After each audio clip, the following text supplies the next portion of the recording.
জাহান্নামীরা খেতেও পারবে না, জ্বলতে জ্বলতে অঙ্গার সহ্য হয় না। ঠিক এমন মুহূর্তে জান্নাতের নাজ নেয়ামত যখন দেখবে, জাহান্নামীরা চিৎকার করে জান্নাতীদেরকে ডাকবে, ওয়ানাদা আসহাবুন নারি আসহাবাল জান্নাতি আন আফিদু আলাইনা মিনাল মা আও মিম্মা রাযাকাকুমুল্লাহ। এই দৃশ্য দেখে চিৎকার দিয়ে জাহান্নামীরা বলবে, 1-2 ফোঁটা পানি আমাদের দিকে দে,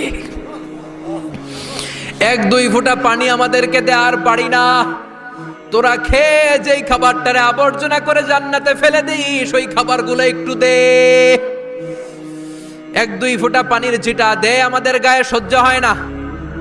তোদের নষ্ট খাবার কিছু থাকলে আমাদেরকে দে।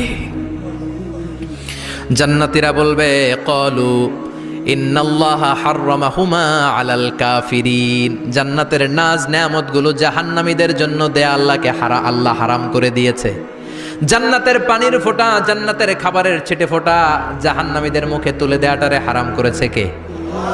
জাহান্নামীদের আফসোস বেড়ে যাবে, চিৎকার করে বলবে, দে একটু পানি দে, 1 ফোঁটা পানি দে ভাই, 1 ফোঁটা পানি দে আমার মা, ও আমার কলিজার টুকরা ছেলে, আমি মা হয়ে জাহান্নামী, তুই জান্নাতি, 1 ফোঁটা পানি ফালা, সামান্য কিছু খাবার আমার মুখে তুলে দে।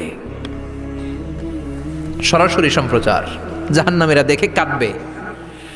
কিন্তু জান্নাতের নাজ নেয়ামত জাহান্নামীদের মুখে তোলা হারাম করে দিয়েছে কে?